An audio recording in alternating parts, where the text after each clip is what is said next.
Now the serpent was more crafty than any of the wild animals the Lord God had made.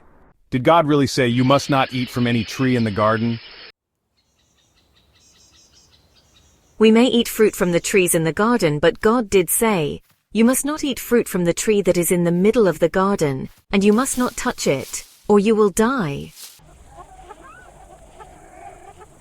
You will not certainly die, for God knows that when you eat from it your eyes will be opened, and you will be like God, knowing good and evil.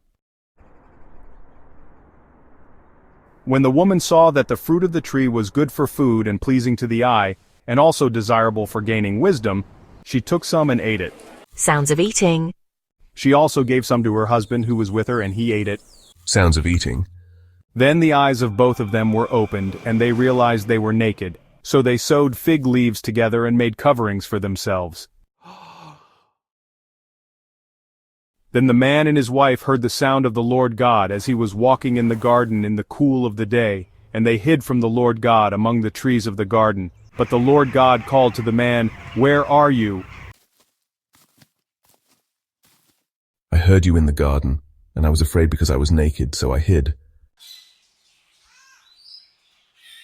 And he said, "Who told you that you were naked? Have you eaten from the tree that I commanded you not to eat from?" The woman you put here with me, she gave me some fruit from the tree, and I ate it. Then the Lord God said to the woman, "What is this you have done?" The serpent deceived me, and I ate. So the Lord God said to the serpent, "Because you have done this, cursed are you above all livestock and all wild animals. You will crawl on your belly, and you will eat dust all the days of your life. And I will put enmity between you and the woman, and between your offspring and hers. He will crush your head, and you will strike his heel."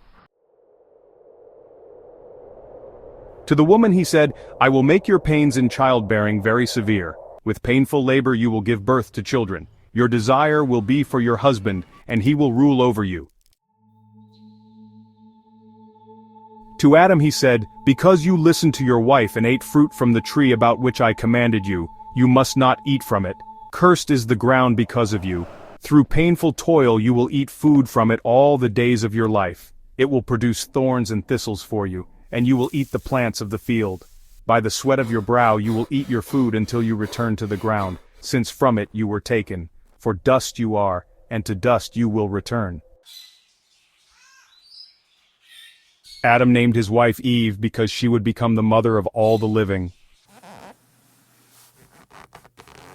The Lord God made garments of skin for Adam and his wife, and clothed them. And the Lord God said, "The man has now become like one of us, knowing good and evil. He must not be allowed to reach out his hand and take also from the tree of life, and eat, and live forever." So the Lord God banished him from the Garden of Eden to work the ground from which he had been taken.